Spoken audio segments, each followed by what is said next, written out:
This is definitely some of the juiciest, most flavorful chicken I've ever made. Coolest part is I made the chicken in the air fryer. I also made a really simple sauce that I'm gonna teach you. The sauce I made, it's really a spin-off of a sauce I used to make a lot back on my ship back in the day. I think you're really gonna enjoy this one. These chicken thighs have been in the fridge, really liberally salted for a few hours or so.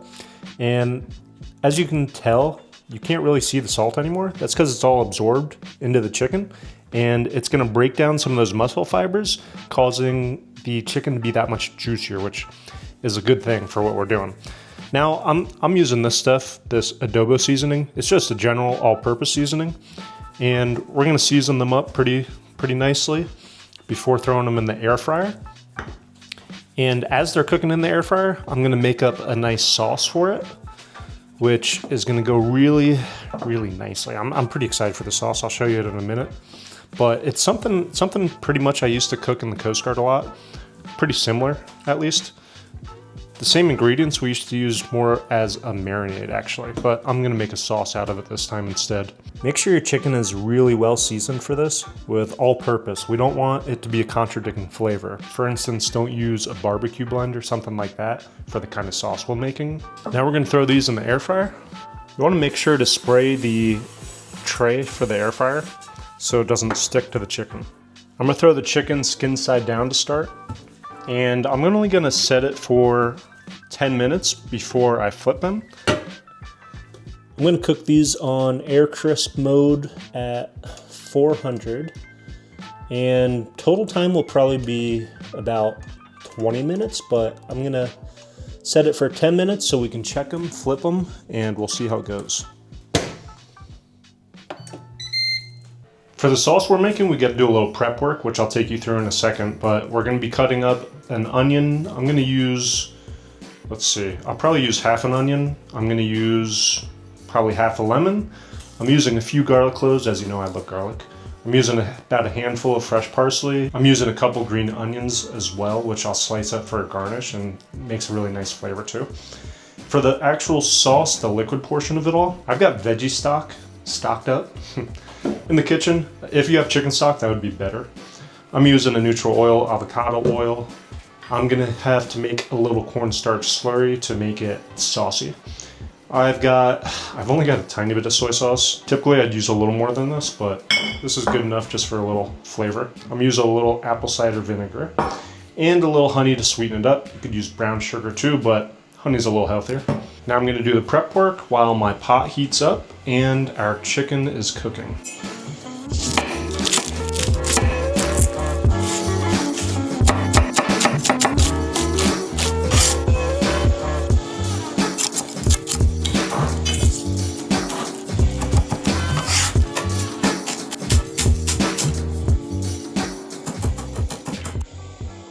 Now we've got our mise en place, we've got our lemon, our green onion, which I cut a couple different ways.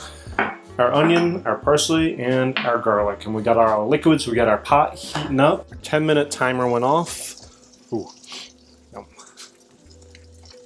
Oh yeah, these are looking good already.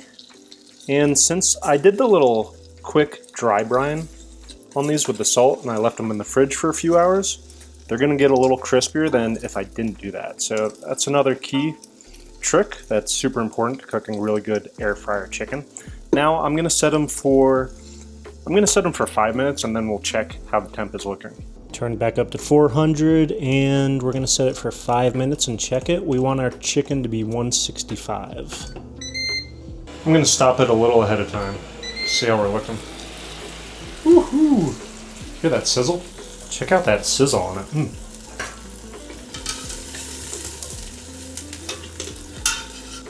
Got a nice little crisp to it, but we gotta temp it. We'll see how we're looking.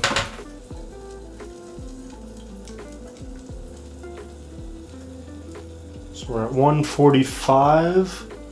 So we'll give it another 2 minutes and we'll temp it again. Now it's super important, if you temp your chicken and it's not 165, make sure you wash it with soapy water because otherwise you're gonna cross-contaminate and you're gonna get sick from raw chicken juice, which is never a good thing. We don't want E. coli around here, you know what I mean? Let's wash it in hot, soapy water. Now it's been that extra 2 minutes and we'll see if we're up to temp or not. Ah, I love the sound of the sizzle. This sounds amazing. Wow. And the skin looks super, super crispy on here, which, like I said, it's because of that dry brine from the beginning. If you can do a dry brine overnight, it'd be even better than this, honestly. All right, that's looking pretty damn good. So that's 160, 161. Looks like we'll probably stop at 162, which is perfect. Honestly, I probably could have taken that out a little bit earlier because it's gonna carry over cook and come up to temp just fine anyways. I'm gonna let the chicken cool on a little rack while I make my sauce. It's got that nice crispy skin on it and it's super, super juicy. You can just tell by looking at it when I pulled it out of the air fryer. And that's because the dry brine, it soaked into the muscle fibers, it broke all that stuff up a little bit, and it helped maintain that juiciness. Key step. I only did it for a few hours. If you can do it for 24, even 48 hours, even better. This chicken smells like intoxicating right now. It would be very good to eat this as it is right now. I'm gonna probably eat all 4 of these chicken thighs, to be honest. It's like 6:40 at night here. Way past my usual dinner time. I was catching up with one of my boys. Shout out Lugo. So, you know, had to do what I had to do. Now we're gonna get to the fun part about making the sauce for these little chicken beautiful angels that I'm gonna devour. Tito wants to devour these too. I'll show you how he's looking at these. He's, oh my gosh, Tito. What do you smell? Yeah, you smell these, huh? No, not yet, not yet. Don't worry, I'll give you some, not yet. Relax. Okay, now sauce time. Our pan's been getting nice and hot. Give it a little test. Oh yeah, that's nice and hot. So in goes our oil first, followed by our onions. Hit them with a little salt and pepper as well. Gotta love my little Grinch tray here my wife got for us. So my wife says that we're a Grinch household. I guess some people like snowmen, some people like Santa Claus, some people go like Hanukkah Harry. Whatever your jam is, I'm curious what you decorate your house with. I guess elves is another one, maybe reindeer is another. Snowman. I guess there's a ton of different options for the holidays. So we're gonna get these onions and garlic nice and cooked for a bit. Then we're gonna hit it with our half lemon. Let that cook down just a little bit more before we start adding our other liquids in. Now we're gonna add what little soy sauce I have. You could add a little more than this, but for what we're doing, this will do just fine.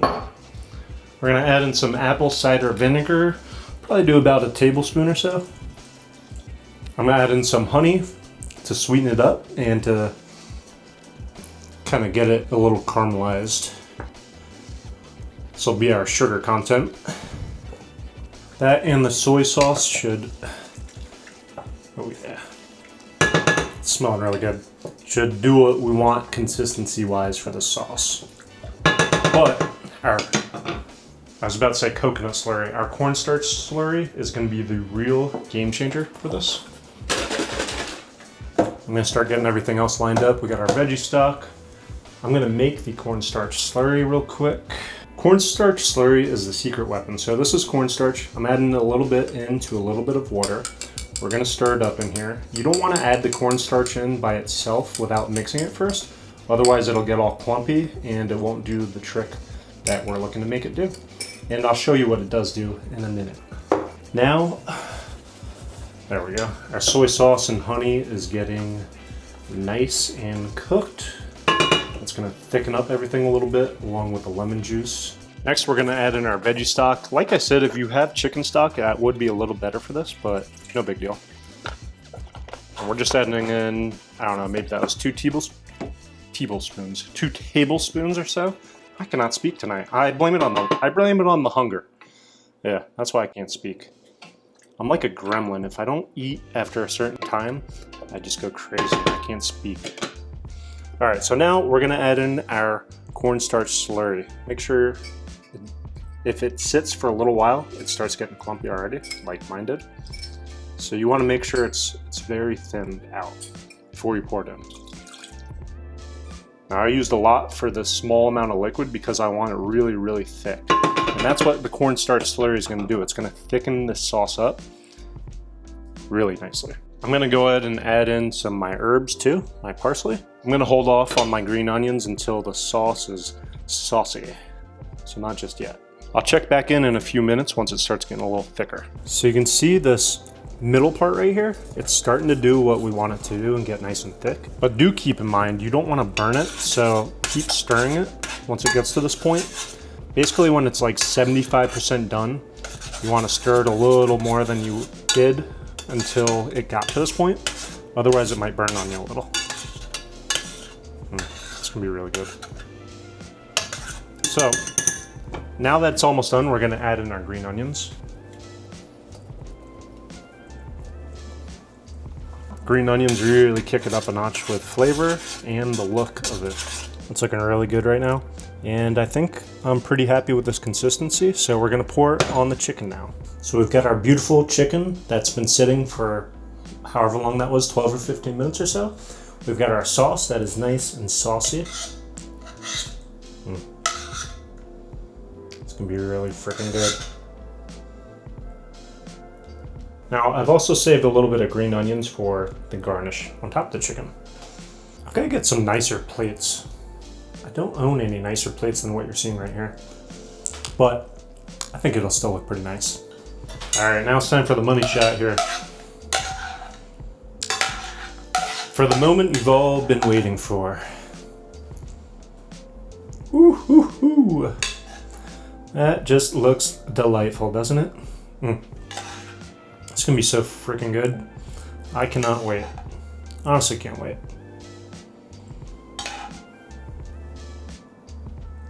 We're also gonna hit it with our little garnish as well, because why not? It'll look that much better, right? See how tender this is? I mean, it's perfectly cooked. The air fryer, it really does it justice. If you enjoyed this video, give it a like, subscribe to my channel, and you can even sign up to my weekly newsletter. I'll link that down below. You can also watch another video here or here, because who can't get enough of Hellman's Kitchen, am I right? I'm just kidding, you probably can. But maybe you can't. I hope you can't.